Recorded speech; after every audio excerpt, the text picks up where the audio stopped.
Amy, we have got our players here. We've got a deck list for our very first player here. Let's take a look. What are we going to be watching? Ask and you shall receive. This is, of course, my specialty deck. It is Lucian. Amy, we get to see a Lucian in round 1. I'm so happy. You were saying, oh, I don't know if I want to see Lucian in round 1 because I have so much to say about Lucian. But you know what? I think it's a great way to start the day with some action-packed. One of the legends that kind of really benefited from those bans because the cards that really targeted it down are gone. And so it's got that momentum now, and honestly, these gear-led decks are proving their stuff now. They've got the strength to stick on in it, and we're seeing more gear removal because of that in our opponents. Absolutely. I think Lucian, I mean, again, I'm biased. I was on Lucian for Bologna. I played the full day 1 as Lucian. I'm a Lucian believer. I thought he was good before. I think he's even better now, like you said. Yeah. Like, I really think that he benefited from the bans, or I guess not really getting hit too much from the bans, other decks getting hit from the bans, and there's a deceptive amount of play in Lucian. I think a lot of players see Lucian, thought it was an aggressive deck, kind of a mindless aggressive deck. It is not that. There is a lot of play. There is a lot to do there, and we are ready to jump on it. It is a Lucian versus Irelia.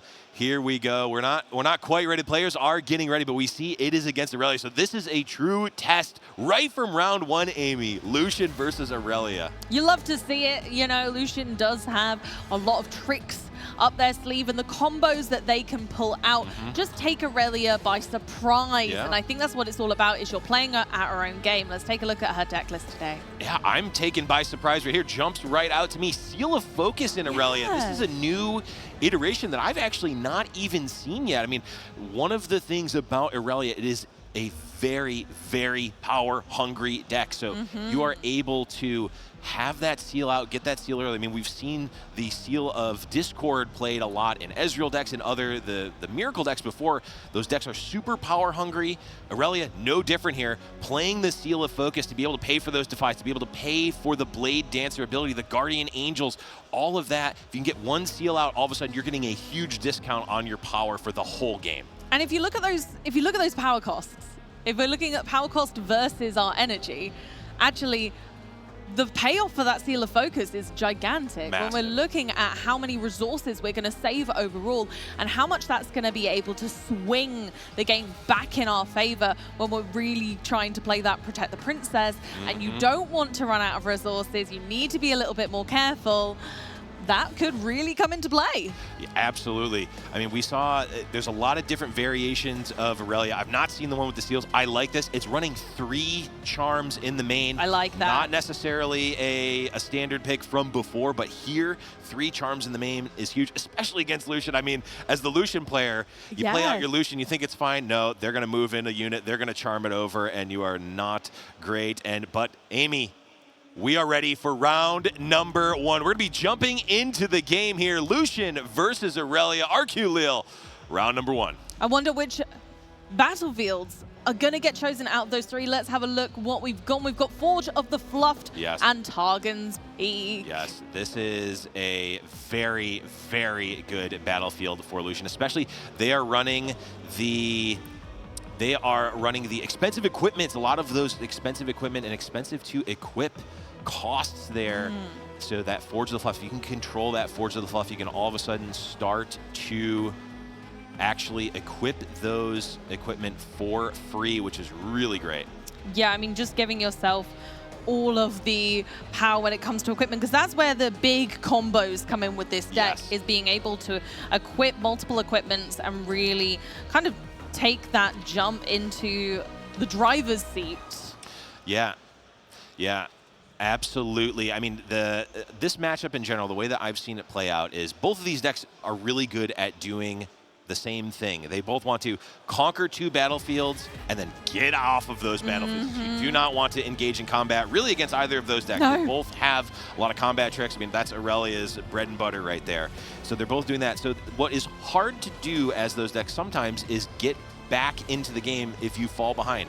Well, Lucian has the ability to score 2 points with a single conquer with that combo. That is Lucian's signature, not literally signature, but the signature gameplay. And with that signature spell, Relentless Pursuit, you can even conquer 4 points in a single turn, which is quite crazy. It's bonkers, and that's exactly what they're going to be ramping up towards. But jumping right into our round 1 here in Lille, Adib heading on with just one singular Lonely Porro to start us off. And of course, our trusted stack deck, one of the most powerful cards for being able to not only see more of your deck, but get information and cherry pick that perfect hand.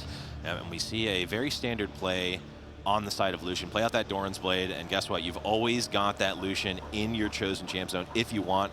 He's got Weapon Master. He's going to come down. He's going to immediately become equipped with that Doran's Blade and then Master Turn. And this is great. And a lot of times, the Lucian will come out without an equipment out, and against a deck like Irelia, you can really get punished by charms here. Now, it's going to be a lot harder to punish this Lucian now that he's 5 base, and then when he's attacking, he's actually 6 because of the assault from the legend there. Lonely Porro going to come in, conquer that Targon's Peak, which is really, really scary as Irelia, because now they can use their resources here, and they're going to have 2 up no matter what at the end of this turn. Yeah, and you don't really want to be giving that to Irelia. It's a great battlefield to be able to utilize, because you can spend all your power now. You don't have to worry about that energy. You can just get that sorted for later. Now Irelia's going for a little bit of ramp with Find Your Center, which will allow us to channel runes, exhausted it, and draw cards. A fantastic early game card, but unfortunately doesn't leave a lot more for us to go with this turn. Yeah, I do like the call out here from Irelia. They're saying, hey, a lot of times you have 5 energy. Let's play that chosen champion, Irelia. Well, it can be very scary against Lucian because they've got cards like Challenge that can hit the Irelia in the backline. And if your Irelia gets challenged, if you exhaust all of your runes for an Irelia and it gets challenged, you are Here done. comes the first sabotage. There it is. We're going to get to look at our opponent's hand and pluck a card out. Ooh, going for the hard bargain. Yeah, well, we got a card out. It just was not maybe the one that Lucian wanted to choose, but that's okay. Still got a card there. We're going to go in and attack this Lonely Porro, and the sad Porro does, in fact, die there, but you get to draw a card for their sorrow. And that's the first point scored for Janik as we continue, of course, bringing Lucian back into base. You very well assessed that that's where Lucian's safest, and both of these decks are actually decks that do that incredibly well. Yep. Bringing back to base, protecting their units, making sure that they're staying strong, and then jumping in and out of battlefields in order to score points, which is where I think this charm version of Irelia is going to possibly take Janik by surprise by being the aggressor. Absolutely, and we saw the Kaisa could have actually been accelerated there and gotten that second point, but that Irelia in the champ zone does not matter. It can come from nowhere, and with Irelia Blade Dancer, you're able to effectively accelerate any one of your units, and that's just going to leave the Kaisa sitting as a sitting duck, which is not where you want to be. Here comes the gear on our Adib's side. We've got, of course, our Boots of Swiftness and our Guardian Angel, but nothing to equip them to yet. Yeah, we're playing very cautious here. As we can see, I got a peek of the hand a little bit. I didn't see a lot of units there, so Adib here is setting up, building up to, like you said, protect that princess. So when the time is right, we're going to see that Irelia come out, and it's going to be a matter of how far behind are they and how much damage can they do on the backswing to this Lucian. So true. Over again to Janik's turn, and now it's whether we want to take both battlefields or not. Going in with the Kaisa, seeing for a response. Adib does have 3 active energy that could be utilized. Just taking a few notes. I love that the players are taking every moment to themselves to be able to check what the optimum moves are. Oh, now that is such a special card in this deck. Yep, that's the Skyfall of Arian, which is half of the combo. It turns your hold effects into conquer effects and vice versa. And when paired with the Trinity Force, which, by the way, there it is. Wombo combo, there it is. We're going to be equipping that to Lucian, and that is going to score not 1, but 2 points here for the Lucian, and guess what? That's going to trigger Targon's Peak, and as well. Lucian's going to be able to get out of there. Oh my gosh, Lucian jumping in, scoring 2 points, and then readying to be able to jump back into the base. And that's exactly what this deck's trying to do. Jump in and out, shake it all about, score 2 points, and be as safe as possible. Can Adib do anything to combat this flurry of points happening on the other side of the board?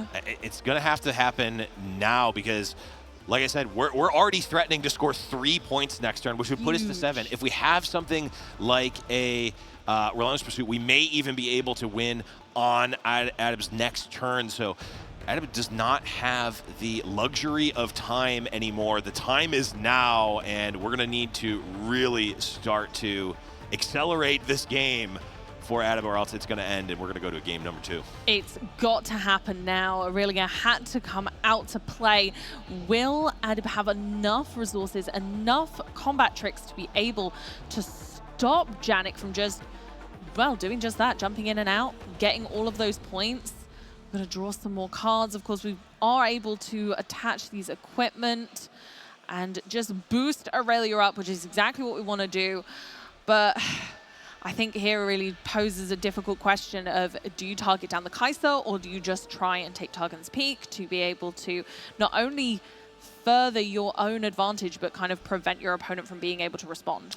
Yeah, this is a moment here where I really like this play. This maybe is a bit soft to a card like Punch First, but Adib is not in a position to play around a lot of cards. That's true. Adib is in the position to say, if you've got Punch First and I don't have an answer for it, all right, let's go to game 2. I'm not going to change that. Me saying that you don't have Punch First, it doesn't exist, it can't hurt me, is not going to help him here. So say, hey, you know what? It can't hurt me. If you have it, let's go game 2. If not, I'm going to at least put myself in a position to try to win here. That's so true, but it was a difficult decision, I feel. Like, going for that Kaiser, knowing that there are 2 energy on the other side ready to go, that Punch First looming, and so being able to actually now take that battlefield, taking that forward to the Fluff, huge turn for Adib. The potential for a comeback is in sight.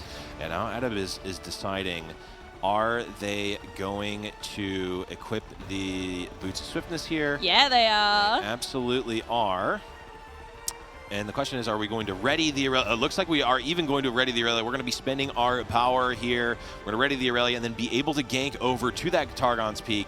We're getting back into the game in terms of points here. We're going to get that Targon's Peak proc. Yep, there we go. Yep, and then we're going to go into the next turn and hopefully have some resources to defend here. And that's what it's all about now. Now that Irelia's out and about, we need to keep her super safe. And that's kind of what Lucian wants to do as well. So both are going to be hard at it, trying to make sure that their unit is the one that comes out on top.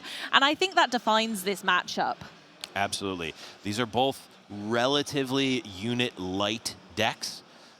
As we can see, the Irelia has nothing else here. If that Irelia goes down, that is it for Adib right now. I believe there may be another unit or 2 in the Lucian's hand, but as it stands right now, only the Lucian on the board. It is, of course, threatening to score 2 points per conquer, and I see a Gem Jammer, which is... Oh, and there's a Sabotage. Oh, yeah, that's going to hit hard unless... Is the coast clear? Defy. Not going to know yet. Not quite going to know yet. Hand knowledge is such a ginormous advantage when you're coming up with a situation exactly like this, where you don't know whether it's safe for you to move in on the Targon's Peak, whether it's worth challenging that Irelia, because that would kind of sum up the game for Janik. That would be colossally saying, I am in the leading position here. However, there are some fantastic cards in hand. We do have the ability to score multiple points here, and so it's all about those risks versus rewards at this stage. Yeah, and Adib can have the read that there's not likely a Punch First in hand. It would have almost certainly came out last turn, so they know that that is a bit of a safe line there. Again, they don't really have the ability to play around too much, but Janik can actually go for the win here, and I think that's what they're trying to decide. How big does this Lucian need to be to actually try to win? Are they going to try to engage this Irelia in combat, which is, as someone who's tried to do it many times, it is not always a winning proposition. No, it's not an easy feat. And look at those cards in hand. We've got Discipline. We've got to Ride the Wind as well. So, you know, Adib does have 3 cards in hand, 4 standing runes. That's scary when you're looking down at an Irelia deck. You know that they've got so much flexibility within that. do you have enough resources if you're Janik right now to pull a win forward? And that's exactly what Lucian's always trying to do, is use these tricks to get extra points, push themselves forward, and not allow their opponent the opportunity to respond with gaining points of their own. Yeah, and we see here, we see Janik going in and attacking. Lucian is a 11 might right now, which is quite big, yeah, as you can imagine. That's more than one, you know. That's 2 ones stood up next to each other, which gets much, much bigger. And now Adib has to decide, are they going to try to ride the wind? Looks like not, so that's going to be 2 more points for Lucian here. It's going to ready the Lucian, and now they have to decide, are they going to try to go for the win here? The Gem Jammer would be able to give the Lucian ganking. Yep. Should allow them to attack over. Here Looks comes like the extra not. Trinity Force. Yep. And we're just going to attach that. We'll get to ready Lucian, and we're going to go back to base. We're playing it safe, and I like this, especially for a game 1 of potentially 3. Playing it safe, knowing that you're so far ahead at this stage. 6 is a lot more than 3, I can tell you that for math. And it's really going to be putting Janik in the driver's seat, and Adib is really going to struggle to kind of challenge that Lucian at all. Yes, one thing about Irelia, it does not do a great job of defending, especially defending 2 battlefields. And normally, you know, you can set up a game state where you have a gigantic Irelia. Even if your opponent is trying to hold onto the battlefield, you can usually move the Irelia and get it big enough to contest. Well, Lucian gets to circumvent that. They can conquer 1 battlefield at this point, and it's going to be 3 points. And yes, in fact, that can be the winning point. It will be if they don't find a way to deal with this Lucian, or to at least put a couple of units into a battlefield. But it's not looking likely at this point. We've got at least 1 unit in hand there from that stack deck, but I don't know if it's going to be enough. Not only will we need to ready that unit, move it into Target's Peak, but then I don't know if we're going to have enough energy remaining to be able to use combat tricks to deal with this Lucian. I don't know. I may have misseen a card. I can't, is that? No, it's Ride the Wind. I thought it might be Rebuke, which could have actually been a charm into Rebuke the Lucian, could actually get Adib back in this game, but that is not the case. It is going to have to be a Ride the Wind to try to catch the Lucian on the Lucian's attack with all of those equipment. It's not an easy thing to do, but it is something that may need to happen in order to prevent this win from happening. 2 equipment to 5. When we're looking at heavy equipment decks that rely on it to buff your units, to have those extra power notions to overwhelm the opponent, it really does go to show how much of a back foot Adib is on right now. We're cashing in the discipline now. Certainly must be looking for something here, or trying to get the Irelia big enough to try to contest this Lucian and maybe be able to charm it in. I feel like that was a charm, but it's not quite enough on its own. Oh, I think it's 2 charms. Oh, that is it. The first charm may be necessary. The second charm is not one that you are looking to have here. We are going to ride the wind, the Irelia here. We'll get the We're going to send it back over and ready. We can't leave. We can't leave a battlefield. That's the thing. We just got to keep making Irelia as big as possible. Yes. Okay. I see the vision here. Yeah. I see the vision. We are making Irelia as big as possible, and we are taking the fight now. We might as well try to take the fight on Lucian when they don't have a lot of resources up here. But is it enough? They calculate the assault on Lucian. That is a very familiar sign I've seen as a Lucian player, which is turning my legend around for them to see. It gives assault to every piece of equipment, which means that's an additional +1, and that looks like, in fact, Lucian is 18. 18. Oh my goodness gracious. An extra assault per equipment. Yeah. That is just phenomenal, and Irelia, I don't think is going to be able to get big enough, and there it is! We take it away with Janik's Lucian, taking game 1 of our round 1 here in Lille. Like I've been saying it this whole time, Lucian's a great deck, fantastic deck. I mean, we saw it play out exactly how you draw it up when you are playing Lucian. You want to get some early board presence. You're getting either ahead naturally, or get that combo to get ahead on the points there. So really well played by the Lucian player. And I mean, a really valiant effort on the side of Irelia as well. I mean, had the vision in mind there, just didn't, it was not in the cards there. We are seeing the sideboard here for Janik coming in. We get some Ferris Forerunners, Unyielding Spirits. We got Piercing Lights and Akshan. Akshan particularly devastating against Irelia when you can steal that Guardian Angel. Yeah, that's really not what you want to be happening when you're Irelia. So I think that's quite impactful right now. I think they might just be wiggling their way into the deck, and having a few extra units that have kind of okay power levels are also really helpful against Irelia. What in this lineup for Adib feels like is going to be a troublesome card for Lucian? Yeah, I can see the Factory Recall, which is a great card. If you are going all in on the combo or expecting to have one of your equipments win this combat for you as Lucian, well, Factory Recall is an action speed card that can actually target those equipment for that combat, which is a lot of times good enough. If you can kill a Lucian with a Factory Recall, that is fantastic as the Irelia. I mean, the Gust is okay. We saw more Rebukes. There's not really too much that Lucian can do against Rebuke. It is almost a hard counter to what they are doing in a lot of the cases here. So I think that sideboard-wise, Irelia gets a lot more in against Lucian than vice versa. I tell you what, I'm actually really surprised at how that game one went down. I think we're going to see a very different game two. Adib's deck is actually very well teched for Lucian. There's got so many tips and tricks that you don't expect when going into Irelia. That actually, we didn't see a lot of those either. And that's the great thing about how short that game was. It actually does give Adib a little bit of an advantage. When you're thinking about Janik doesn't know what cards are in Adib's deck, and that is still the case because they didn't show too much.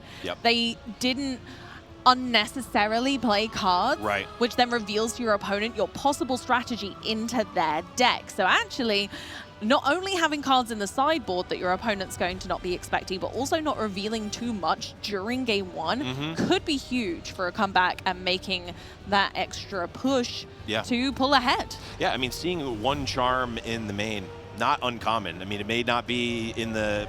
You could see a deck with one charm in Irelia. You wouldn't bat an eye at it. 3 charms, though, you're not necessarily expecting that, and that's what we see here.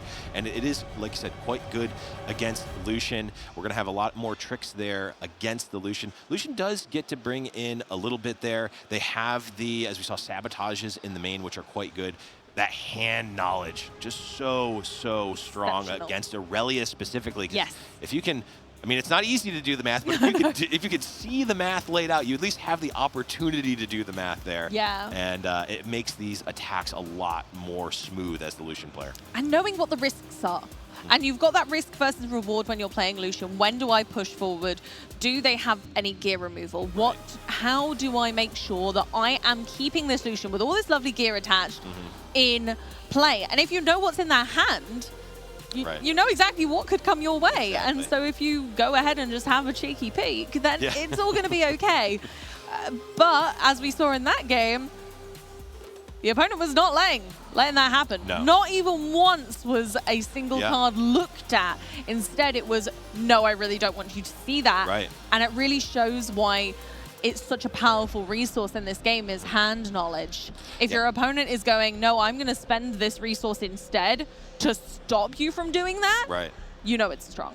Oh, absolutely. I mean, having that's really the power of Irelia. Not just having all of those pump spells, but your opponent not knowing what you do and don't have. And even cards like Discipline, it's like you can have one card in hand. I'll play Discipline, draw a card. Oh, I drew another Discipline. There's another buff. You're definitely not playing around that. You say, oh, it's maybe a +3 or maybe a, +5 if it is the signature spell from Irelia. Well, you're not necessarily playing around. Play a card, draw a card, get another pump spell, and lather, rinse, repeat. You're not necessarily doing that. So very, very powerful game plan from Irelia. We saw the Forge of the Fluff game on Lucian is very, very strong for the Lucian. I mean, we saw what was it, 5 equipment? 5, and almost all of them were played for free. They were equipped for free. Yeah. If you imagine that game with 5 fewer equipment. Runes in play. Well, Yeah. 5 fewer runes in play Oh, because that's what gosh. Forge of the Fluff is reducing. Yeah. That game looks a lot different. Very much so. And you have less advantage when it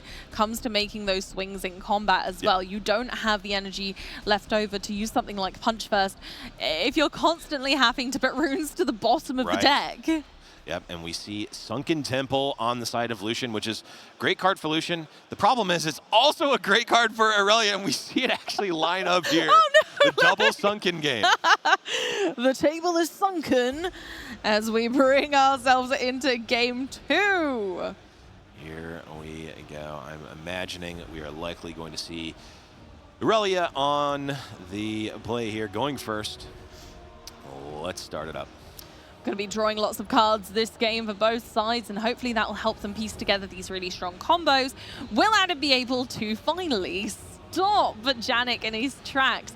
Starting off with a stacked deck, much like game 1, and being able to gain that knowledge. It looks like we've got a Stellarcorn Herder.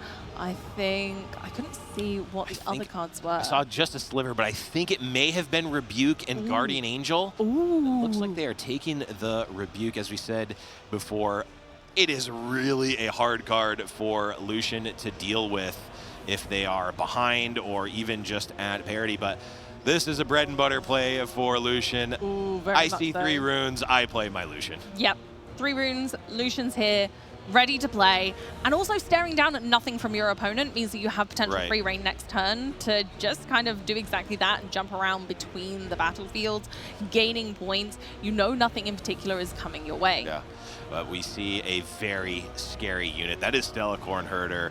And, you know, Lucian's a powerful card, powerful deck. He fears no man, but that thing is terrifying. Let me tell you, Irelia, scary on her own. When Irelia has more cards in her hand than deck, that is not a winning proposition for almost any deck. No, that is a spell for disaster, quite frankly. So Stellarcorn Herder being out this early is fantastic, being able to wiggle around the battlefields, gaining cards as we fly between them, and that is just exactly what Irelia wants to be seeing, is more cards, more tricks, and, you know, planting that fear into your opponent as well of, oh my gosh, they've got a giant hand, they surely have everything they need. Of course, here we go with that first Lucian play, 1 equipment so far, an extra 2 might.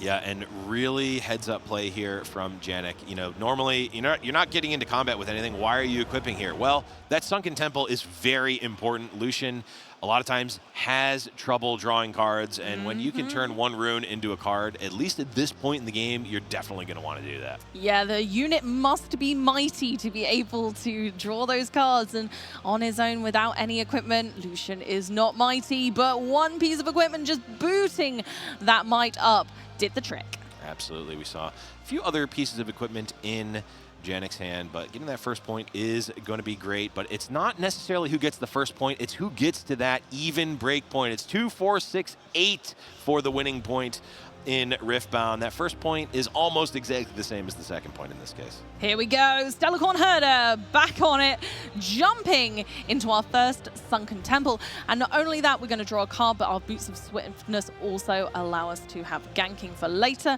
and again, make it a lot stronger. Yep, we're going to draw a card for moving. We are mighty, so we can pay an energy to draw another card if we'd like. More cards, more good as far as Irelia is concerned. That hand is already looking marvelous, and I can see a little bit of gear removal in there as well. Probably wanting to save that, hold on to it until the pivotal moment. Yeah, I do see the factory recall. You're certainly going to want to play that in a position where it is going to impact combat quite a bit. I do see a couple of charms as well. Find your center, discipline. So a lot of resources on the side of Irelia here to interact. It's just a matter of what are we going to do, when are we going to do it, and how is it going to line up. And it looks like we are leaving the Stellarcorn Herder stranded here. So looks like Adib is going to be playing defense on this turn. but you don't necessarily need to cash in those defensive spells because it is scary to try to attack an Irelia. It really is, and you've got to make sure that you're you've got your wits about you. Now, looking at Janik's hand, we do have a lot of pump spells. We do have plenty going on, but at the moment, it's better just to play it safe and just have that Lucian go into Sunken Temple, score a point, jump back out, and just play all of your cards when they are needed to be played. I think there's a lot to be said for pretty much any trading card game when it can be tempting to play all of your cards and be like, oh, these are amazing, but actually holding those resources back for when they're most needed can be so advantageous. And here comes our Akshan. Oh, yes. We're going to steal a Boots of Swiftness. Oh, stealing the booties right off the Stellacorn. Yeah, you wanted Stellacorn to move from battlefield to battlefield. No, thank you. No. Not so swift looking now. We do see the not so fast, which can actually counter the ability that targets a gear here. So Akshan, you don't counter the Akshan. There's still a 4-might body. Yep, he's still there. But at least the boots get to stay on the Stellacorn here, which is very important in order for Adib to continue. Not only that, but an adorable image of little booties on this Stellacorn herder. True. Yes, just floating around from battlefield to battlefield, minding their own business, being a menace to society. Classic. Exactly that. Drawing cards as it should. And there's our first glide over to the, wait a minute, Sunken Temple. Yes. I feel like I've been here before. This feels so familiar. And there we go for drawing 2 cards. We did go ahead and use that extra energy to grab an extra. Looking very flush in cards and options here now. But when is it going to be time to go aggressive? And that's what I really like about this build. Here we go. Is that you can get aggressive. You can force your opponent into unfavorable positions. Yeah, and really good call out from Adib here. They see, oh, there's 1 energy up. Oh, I'm afraid of Punch First. Well, if you take a look underneath Janik's hands, there's only 1 body rune. So Punch First is a no-no. It is a right now. No-go indeed. We're not able to Punch First. And that is why it was an opportune moment to be able to just drag Akshan forward towards our Stellacorn, going for an on guard. Yep, and this is scary as well because is there another? I think there's another charm. I was going to say there's another charm. And the beauty, you saw that there wasn't the Punch First before. Now you know the coast is clear. Let's take out that Lucian. Oh, that is huge. Such a pivotal turning point for this game. Of course, the Doran's Blade stays in play, but now Janik has no units in play. Can't play that Chosen Champion. Of course, Adib still has the opportunity later in the game to play our Irelia, bring that Stellacorn herder back to base. It's safe and sound as it's been. It's put in so much work this turn. Deserves a rest. Yeah. There's a reason I fear that card, and we are seeing it in action right now. Adib is a full grip of cards in hand. They are currently ahead. They've got board presence. We did not see much left in the hand of Lucian here in terms of units. I think there may be a first mate, which in this case is just going to be a 3-might unit, which is... It's okay. I mean, it's great in some cases, but not really here. We also do see the Bryn here, but if you're just playing the Bryn here for the body, that is not where you want to be. No, not at all. That's not using the cards optimally as we want. We want to be getting full value out of every single card we play, and that's just not bringing it home. Yep, and we're seeing a Bone Shiver played here. There's the first mate as the 3-might body. Just needs something to carry these equipment, but that passes the turn over back to Irelia, back to Stellacorn herder. We're going to be seeing a ton of cards drawn here. We're going ahead on point tempo. Once we get to that 4th point here, first player to 4 goes ahead on the point tempo. And like we mentioned at the start of this match, when you're ahead, both of these decks are really good at getting ahead and staying ahead. But once you fall behind, that is really tough to get back. So difficult, and that's exactly what it's all about. You just want to stay at pace almost. When you see a chink in the armor from your opponent, go aggressive, stay ahead, and then they just don't have the opportunity to pull back. And that's exactly what we're trying to do here. But by kind of seeing the chink in the armor, we saw that there wasn't the potential for a punch first from Janik, knowing that wasn't a possibility. Adib was able to go aggressive with this really intuitive version of Irelia with the charms.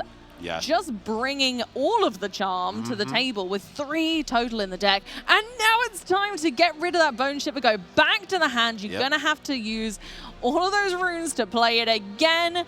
Factory Recall coming into its own here. Fantastic card. I think it's underutilized in this meta. I'm going to say it. I mean, as the Lucian player, I say, no, people are playing it too much. Play it less, in fact, specifically against me. But no, you are 100% right. It is a very effective card. And here, we're seeing it just as a tempo play. Yeah. We're saying, I'm going to spend 1 energy. I'm going to make you spend 3 more energy on top of the 3 that you already spent. And that's just to get you back where you already were. And that's exactly what we want to be doing. We're playing Irelia, we're playing Chaos. That's part of what Chaos does, is making it really awkward for your opponent to do what they want to do, make that energy cost really uncomfortable, and push them into the back seat where they don't belong. Yep, and we're seeing a great usage of Ride the Wind here. Ride the Wind effectively reads, draw until you're fine. If you don't want any more cards, that's fine. Just take as many as you want with Ride the Wind on Stellacorn Herder and double Sunken Temple. Double Sunken Temple, just icing on the cake. Yeah, we have the might trackers on the bottom of the screen here, which is really great innovation for this event. But can we get a hand tracker just over on top of their head here? I think we're gonna run out of space very quickly if we keep watching Irelias that are playing Stellacorn Herders. They're just gonna have these concertina hands that keep getting bigger and smaller and bigger and smaller. They're gonna be playing a tune on that ever so soon. Okay, we're having to manually equip. Oh no, we're not. Relentless Pursuit. Ooh. Relentless Pursuit is a way to effectively give Accelerate here. We're going to equip the Bone Shiver for no additional cost here. That is part of the Relentless Pursuit. That's going to allow the first mate to conquer. It will also allow them, when they conquer, to move back to a battlefield this turn. So really great in this case.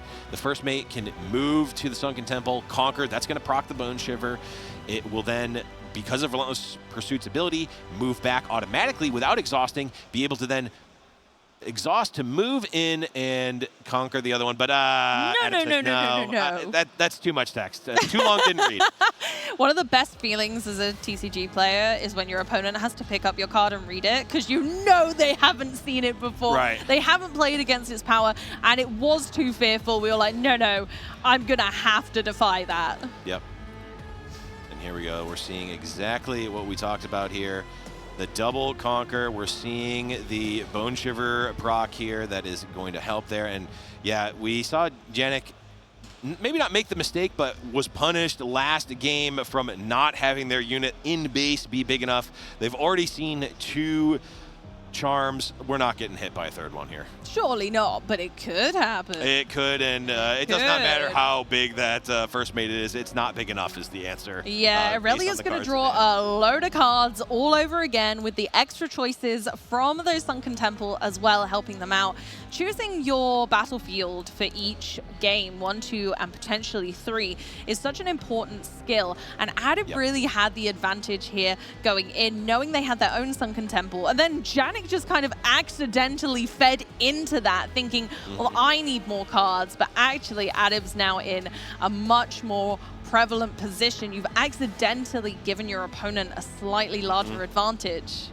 Yeah, this is very much the rich get richer type of game. If whichever player gets off to a strong start is likely going to continue on to an even stronger one. But we see here, Bryn here, which means Adib is now going to have to play their pump spells now and try to guess how big is this first mate going to be, because if they don't play spells now, that's it for the rest of the turn. No more spells can be played. That's what Bryn here says. So Adib said not going to play anything. We're just going to attack in. And is the corner being turned here? It could be preventing your opponent from playing cards from their hand. You can't ask for much better for a trading card game. Yeah. Let's be real. Taking down the Stellacorn Herder, and now all we can really do is kind of sit and watch. We can't play any cards. So Unfortunately, that first mate does just pull ahead, and this can be the pivotal turning point. This can be the comeback.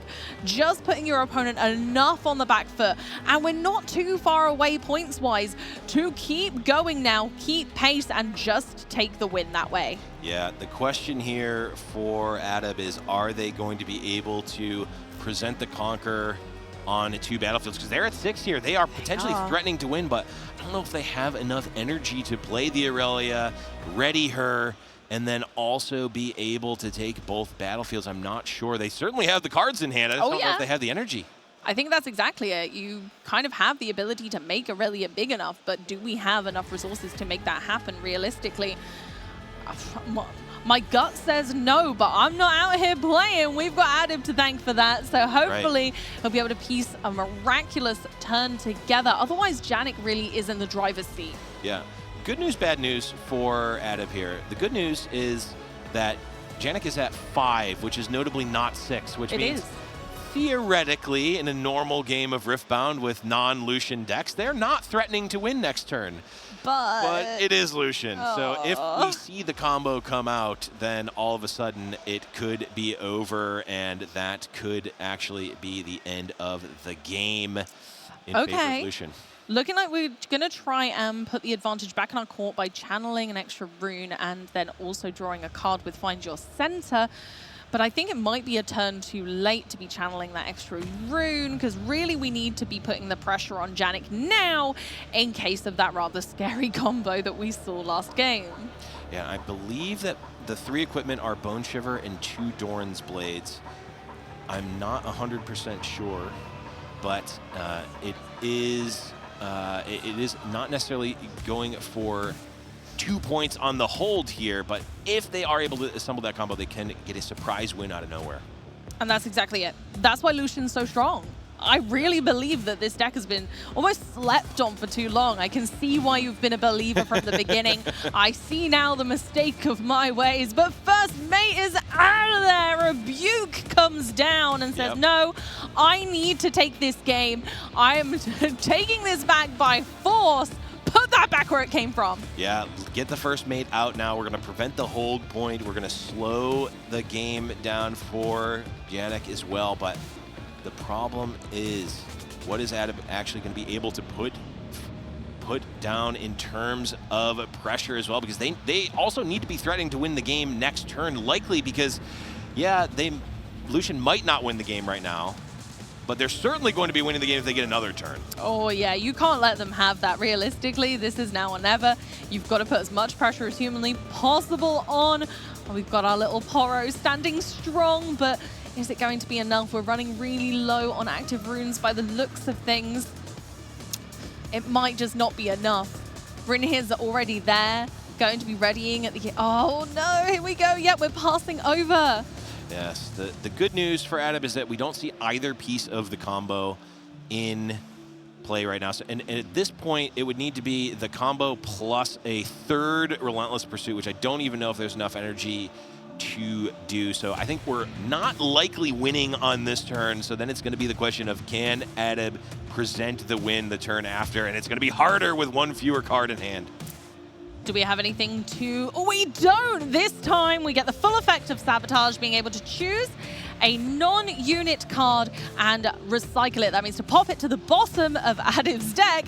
We're not going to be seeing that anytime soon. No, but this is also a matter of which one of these 6 pump spells do you want to take? Or do you want to take Ride the Wind? Or are you taking a gear that I already have in play? Yeah, I like this choice, getting rid of the Defiant Dance to make sure that we're keeping on par. We know that we're going to be putting some big units into play, and that is a really big turning point for Irelia, having that signature spell.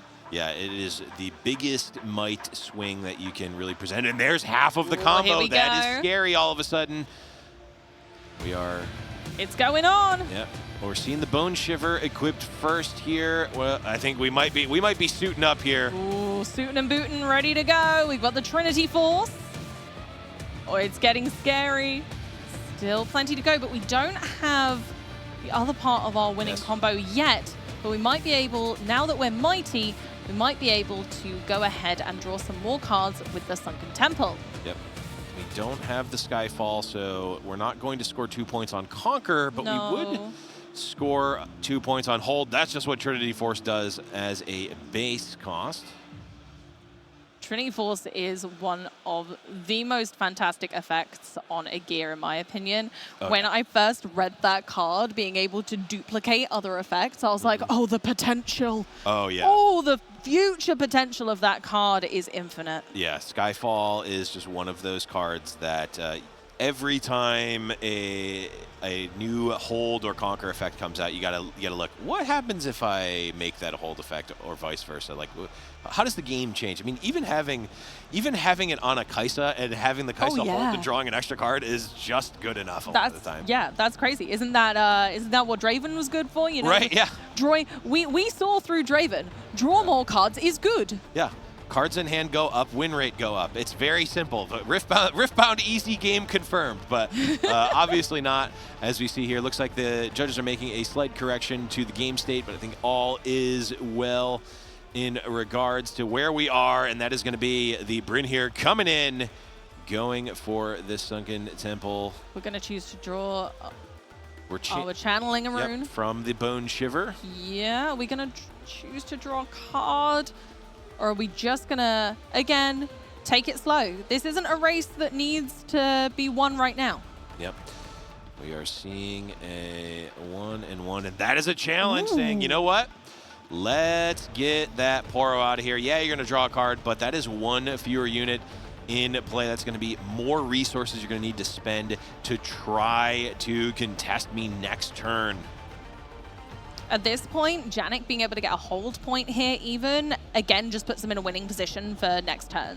Going up to 7 would be easy peasy. Here's the thing. If Janik gets a hold point this turn, that's going to be game because Trinity Force will give you the second hold point. That is so true. Yeah, wait. So if Janik holds here, it is over, and we are seeing the Bryn here get suited up all the way to 11 right now, and let's pass it. There wasn't a Poro in sight. For Adib, we don't have any units in play. Not only would we need to ready something, we'd also need to send it into quite the scary combat. Unless we can push the Bryn here back out of the base somehow, this could be a disaster. Yeah, I mean, in the previous meta, you may have had some more outs with a card like Fight or Flight. Well, that has flighted away, not legal in the format right now, which means Janik is going to have to go for glory here, going to start off by playing the Irelia, equipping, readying it with the Irelia Blade Dancer, and then going from there. How much might can we get from this Irelia? We got to go all in. We got to go all in. We got to get as much as we can onto this Irelia. We don't have that many runes right now that are available to use for that energy. We've got some on guard. That's going to be able to pump us up a little bit more, so we'll be able to kind of slowly creep towards that total, but that Bryn here is massive. Yes, the Bryn here is 11. The Irelia currently going up here, up to 9. Okay, we're going to be able to get to 11, I think, relatively easily, but the question is, can we get above a punch first? I believe we've seen a punch first in Janik's hand from the beginning. Is there enough to push over? Because we can on guard, and that's another 1 spent. But then we do need... There it is. We have the Defy in hand, I think. Yeah, yes, but the beauty of punch first is it costs 2 power, so you can't actually defy it. It's one of those why oh whys. You know, you don't want to pay the 2 power, but sometimes you can. And we see here again, can't be defied. It costs 2 power. Janik was thinking the same thing. It's too much, and it's such a simple kind of. Not mistake to make as such, but it's a simple kind of notion where you think, oh, I've got the Defy, it's fine. And then you go, oh, wait, no, punch first is too big, but... Yes, discipline able to come over. Still had all these pump spells for Adib there. And guess what, Amy? We're going to a game number 3. Both of these decks work in such similar ways, but Adib was able to just make that Irelia big enough to take down Bryn here. A fantastic play regardless, and both players have been, you know, playing exceptionally well considering these decks similar in nature. Very different archetypes, but actually when you boil it down, they both want to achieve the same thing. It is crazy how different but also similar the decks are. It is, yeah, it really is. As we see here, again, taking a look at the sidebar, we saw the Akshans come in. I don't imagine that much else is coming in. You could make an argument for Piercing Light, but a lot of times you're not going to really be able to take anything out that is relevant with Piercing Light. There's so many combat tricks for Irelia at reaction speed that you can react with, and that's costing you a lot of power to play that Piercing Light repeated. And again, on the side of Adib, we saw the Not So Fast come in and be relevant. We saw the Defy there. Wasn't relevant in that case, but we've seen it in other games as well. Factory Recall also, again, slowing down the tempo of what the Lucian is doing. And of course, Rebuke is a very, very strong card. And will it make a difference? Now that Janik knows what tricks are up Adib's sleeve, we saw pretty much all of them in that game, so now we know what the potential is. Will it change the way that Janik plays? Yeah, it is possible. I mean, having the confirmation that certain cards exist just allows you to keep them in mind and maybe mix up your play ever so slightly so that you can make it a little bit more awkward for your opponent. And really, these little things, especially in these game threes, it's a long day. You need to be playing tight from the very beginning, and we'll see which of these players can take it away. Just goes to show that if you do get that early lead with a deck like this, that can really spell out the rest of the game. You kind of really, we saw the struggle and the tussle back and forth there, but that Stellarcorn Herder at the beginning, just being able to draw cards again and again, really did bolster Irelia's position. Yep. Yeah, I mean, that was the lucky part there. Well, not lucky, but it was the very strong part about Stellarcorn Herder. Just fill up that hand, and yes, there was a pivotal turn for Lucian. They were able to take out that Stellarcorn Herder with the Bryn here saying, nope, can't play spells this turn. Got to take it out, but I'm still good. I'm still okay. I've got enough resources here. I'll be all right. Be all right. That's what it's all about. Don't panic. It's okay. You'll have enough. And both decks being able to ready units as well also gives them that really fearsome notion of, oh gosh, they can just come at me at any time.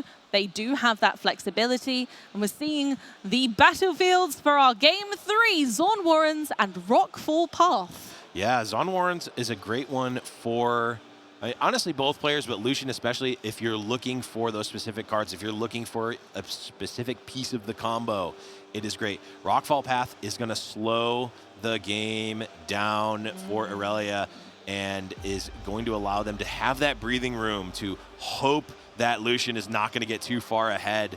And if Irelia is able to get their resources out, play their Irelia or Stellarcorn, protect the princess, it's important. It is a really tough game for Lucian to come back from. And that's exactly it. Whichever one of these competitors manages to get into that really strong position and hold that unit as much as they can, that's going to be the turning point. Now, Janik does have the slight advantage of being able to kind of re-establish units a little bit faster, typically, than Irelia can. But we've got that fantastic Stellarcorn. Oh, no, it's a Poro. It's a Poro. I got it wrong. It's a Lonely Poro, but we saw that game 1, and Lonely Poros can be quite fantastic. They've got a great death knell effect, and they're not too light on the power either. Yeah, they're perfectly fine units, and at the very least, they're going to be replacing themselves. Oh, and there's the Stellarcorn Herder. I was just anticipating. Yep, there she is, the Stellarcorn Herder, the terror of any opponent. Stellarcorn Herder going to be able to draw a ton of cards, but Lucian, made it a turn, did not get charmed, did not get taken out, and is going to be able to start contesting the other side here. Ooh, going to go for a gust. Just push Lucian back, keep this Poro, try and get a whole point, I imagine. Ooh. There we go. We've got our good friend Ruin Runner, which says, hey, all those interactive spells, the gusts, the rebukes, all that? Yeah, can't touch this. Nah, not at all. Not having that. You know what? You've used one gust. I don't fancy that happening again. Let's bring our Ruin Runner into play and just stop that happening. Yeah, even a card like Defiant Dance can't even give the minus to the Ruin Runner, so you're able to force your opponent to actually put the minus on one of their own units and not even be able to do much against that Ruin Runner. Very, very strong card to equip up and say, yeah, I'm not really afraid of anything you got.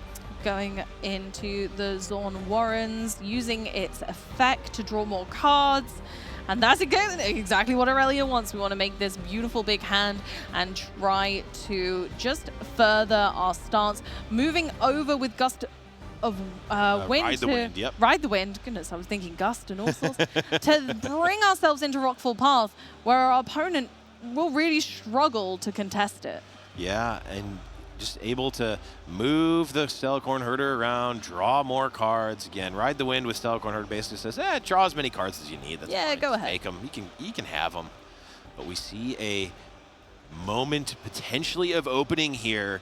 The Irelia comes down. No energy on the side of Adib here. If we have cards like Challenge, they can come through here unchallenged from the Irelia. We can also play our equipment. We can conquer. We can attack here and say, yeah, you've got all these cards in hand. You've got no energy, so I'm not afraid.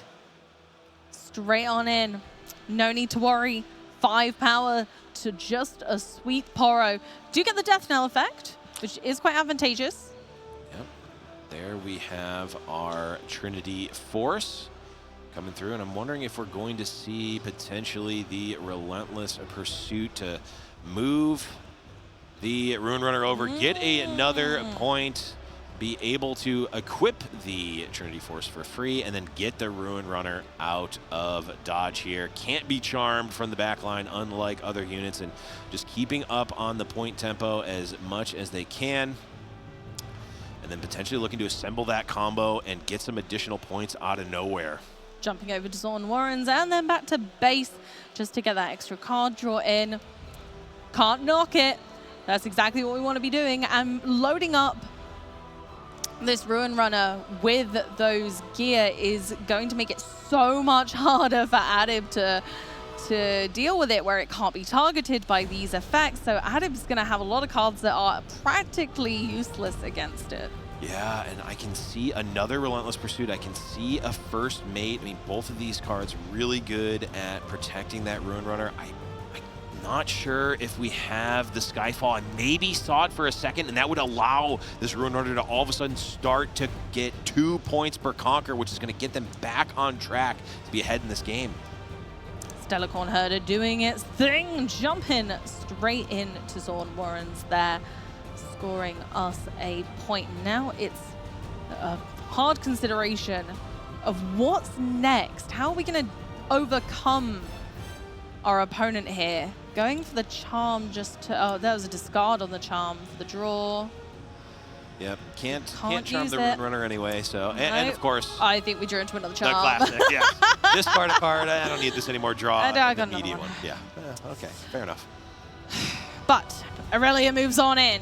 Rockfall Path is once again taken by Adib, trying to make it difficult for Janik to come back in the points lead, not necessarily on board state, seeing a threat, thinking, oh gosh, but it can only go into one battlefield at a time. Right, and this is a really interesting hand on the side of Adib. I see some rebukes, I see a lot of cards that would potentially be good against a lot of units that aren't a Ruin Runner. That's exactly it, Ruin Runner. So we see Nightmare. some units, we see a lot of other stuff, and now Adib has to decide what are they going to leave stranded on a battlefield, what are they going to try to defend on opponent's turn, are they going to try to move anything back, what are we doing here? Honestly, Ruin Runner is one of those really tricky cards for Irelia to cope with, and I've seen a lot of people complaining about it, and that's how I know it's good. Yeah, yeah. The more whinging you hear, the better the card usually is. Oh, looks like we're going for a big one. Here we go, over to Janik's turn. Adib just has all that energy ready to go. Sabotage time, but I believe we can say a no to that. Or can we not? No, we can't. Now the information is there. Not only are we getting rid of a card, the information is there, and we see the factory recall. You know what? Ruin Runner can't be targeted, but the equipment equipped to Ruin Runner definitely can. Absolutely, and that's exactly what Janik is saying. Yeah, all these other cards, they are almost blank against me. I don't care. We're going to take... Ooh, oh, no. okay, no. We're going to take... Discipline. That's fine, too. Yeah, it's effectively another card, and it's also a +3 to Irelia at the very least. As long as we... I mean, we now know that the factory recall is there. Oh, so. there's another sabotage. It's Well, okay. we know that the It's factory okay. recall was there. It was there, but not for long. No. Nah, brilliant. Double sabotage. Can't make it up. Couldn't write it. It's perfect, really. Perfect. You know your opponent has 2 things you'd rather them not to have in their hand. And not only that, you get the additional information of knowing what's potentially coming, what units are available, and what might be a threat to other units Janik could play down. Yep. And now the Rune Runner is a 5, +2 is going to be Ooh. 7, plus another 2 is going to be 9, plus another 2 from the Assault is going to put Rune Runner at 11. On the attack. Here comes that Skyfall. Yep, the Skyfall is also going to threaten now to get 2 points per conquer. We're going to start with a challenge here on the side of Janik to get rid of that Stellacorn herder before any other shenanigans can happen. Do we have a response if we're Adib contemplating? Okay. See Defiant Dance happen.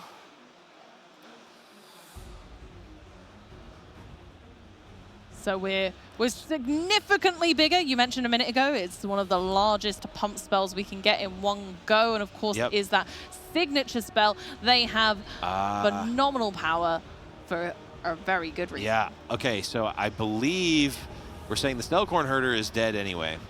Yeah.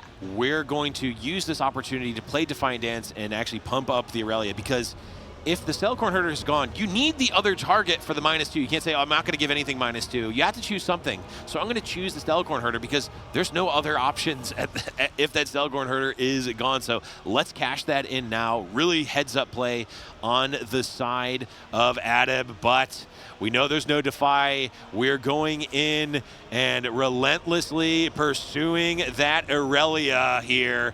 It is 11 versus 8.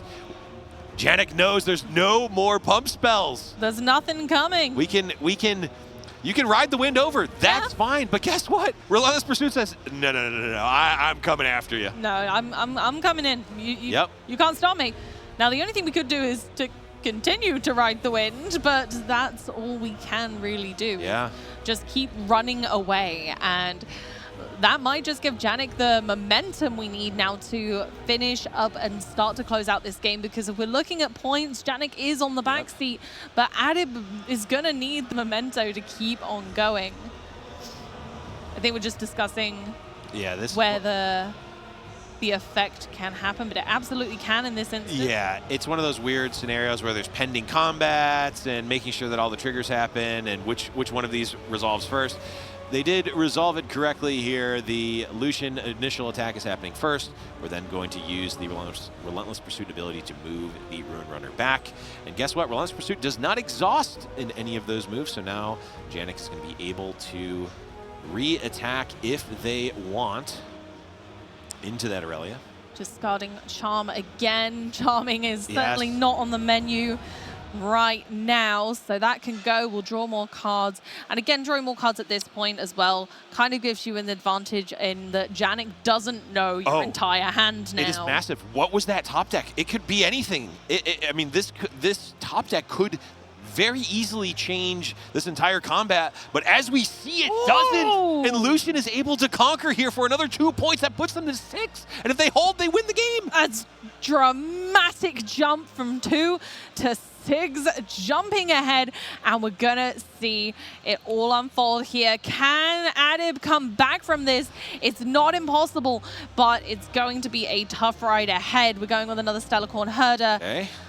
But I'm not sure we've got a lot more that we can play this turn without kind of running ourselves really thin on resources to be able to answer what Janik might have next turn. Yeah. Guardian Angel's a good start, and we can equip it. We can equip it, but the question is, are we able to... I mean, if we can score both here, we just win the game. Yeah. But there's only 1 energy left. I don't know if we have enough resources to do so, but we might be able to, because what was in hand? There's 2 rebukes. Those are both blank. Okay, we can draw. We're drawing from Zon Warrens here. And it wasn't enough. We've passed the turnover. We got that extra score point. Now it's up to Janik to try and take the win. Threw it not so fast. I don't think that's going to end up being enough. We're going to see. Are they going to try something else here? I'm not sure that we have much more we can do. They're passing the turn. Make your opponent do it. See, is there something? Is there some misstep that Janik can make? They just need to conquer the battlefield because of the combo that will put them from 7 up to 8 with that bonus point. It will be enough.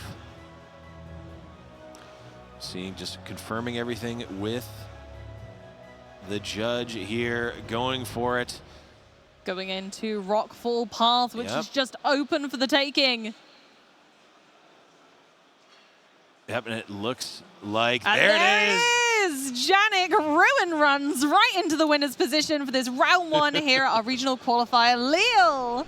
There it is. I've been talking about it for a long time. Lucian, good deck confirmed, taking game number 1, or round number 1 here, and that is a huge one to take. That sets the momentum for the day, especially when you have to play such a long day. 8 rounds today of Swiss. Getting that first win under your belt and really earning it in the way that Janik did there has got to be a huge confidence boost going into the day. Huge. We had so many combat tricks and attempts from Irelia to specifically target Lucian. Yeah. And so many ways of getting around Lucian's typical combat tricks and typical ways of scoring those extra points, and they just weren't enough. No, and that's the beauty, is you can bring all of these tools to fight Lucian. I mean, we saw the Gust hit the Lucian earlier. That's a huge tempo play. We saw the Factory Recalls come into play, have these really great tempo plays, and Ruin Runner says, I don't care what you have. No. I am here, and I'm going to do what I'm doing, and I'll let you do what you're doing, but I'm going to score 2 points a turn when I have that combo in play. And unfortunately, there just wasn't a unit big enough on the other side to contest that Ruin Runner at all. And even then, we're keeping it in base. Yep. In base, it's completely safe. Yes. Nothing can drag that forward, kicking and screaming to a base, to perish. It sticks around, and that's the worst part. It's just like a lingering smell that won't go away. Yeah, I just got this horrible image of a giant camel with 2 pieces of legendary equipment kicking and screaming, being dragged. That's terrifying. So they say, no, that can't happen in this game. That's too much of a nightmare. This is a family-friendly game. We're not having this horrible abomination, but it was very scary, of course, if you're Irelia in that case, because, yes, you're conquering, getting 2 points a turn.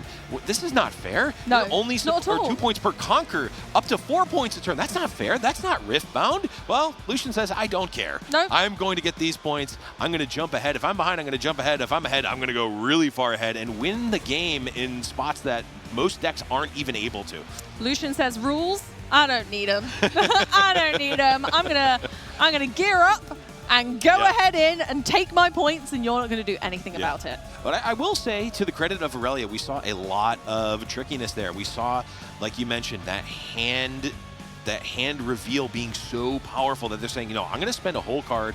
I know you're going to take a card. I'm going to say, nope, I'm going to defy that. I'm going to hard bargain that, because if you see my tricks, all of a sudden they get a lot worse when you go, I'm actually just holding a bunch of garbage. Yeah. When it's a mystery, all of these cards get way better by proxy. Yeah, and that's the power in leaving the energy available as well to play with, is that even if you don't have a card that you can play with it, just especially when we're playing Chaos, you're just signaling to your opponent the, ooh, what if? And that's the scary part, is leaving enough for the what if to put your opponent off their game. Yeah, and it gets to that point of, I'm going to represent that I have something. Does my opponent respect my representation? Like, I could be leaving up punch first. Are you going to now play around punch first? And then I don't actually have it, and if they call the bluff, all of a sudden you can see things go wrong. But if they don't, that's the beauty of card games, of Riftbound specifically. Yeah, absolutely. Like you said, you don't need to necessarily have every single combat trick in your hand. No. But you can play like you do, and if your opponent reads that, all of a sudden you can take advantage of them being a good player.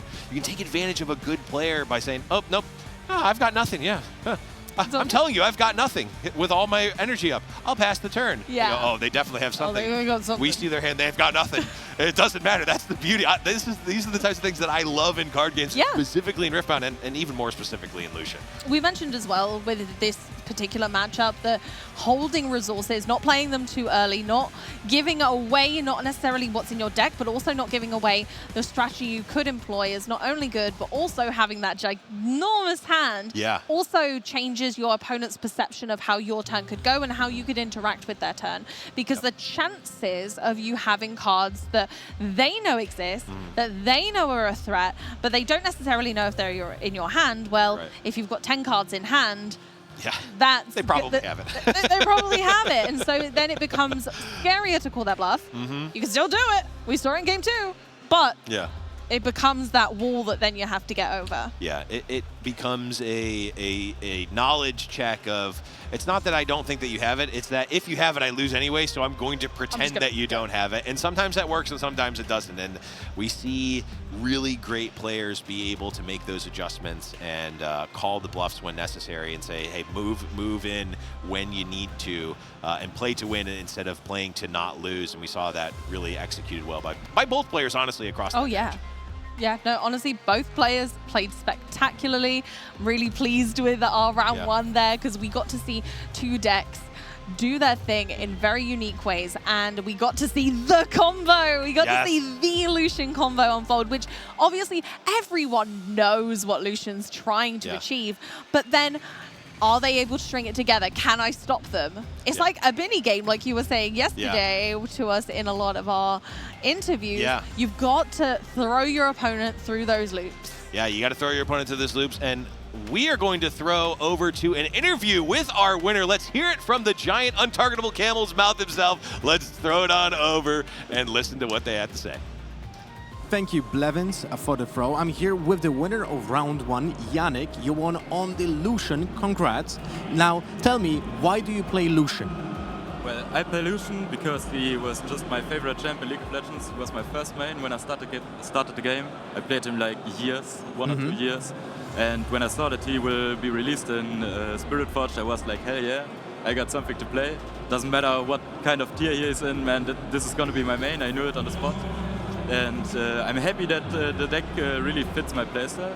It's a lot of fun, and like this, it's kind of dumb to play sometimes, but I like the combo, the Skyfall Trinity stuff with scoring 2 points or 4 points in 1 turn. Feels kind of good to have that comeback potential against some decks that start out really fast, where you have like chances to come back.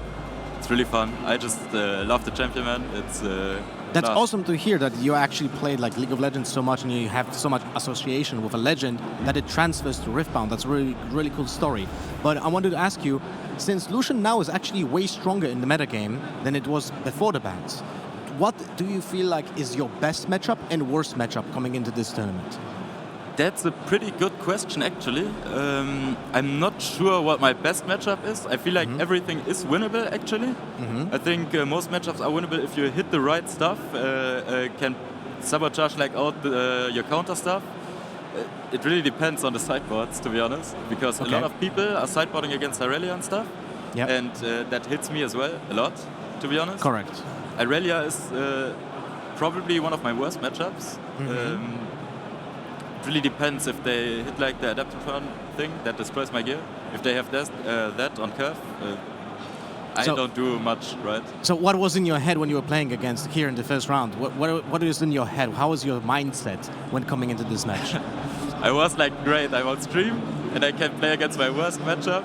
I was like, man, this is gonna be fun. But no, that's not really my mindset. I was like, hey, it's gonna be fun, man. Just playing my game. And it worked. It was a close game. It was really fun. The opponent was a nice guy. That's awesome to hear. So it was awesome. Yeah. All right. Awesome. Thank you very much for the interview, and congrats again to your round 1 win. Big ups. This is your first regional from what you told me. So very happy to have you here. And we're gonna throw to Barcode for another interview live in the arena.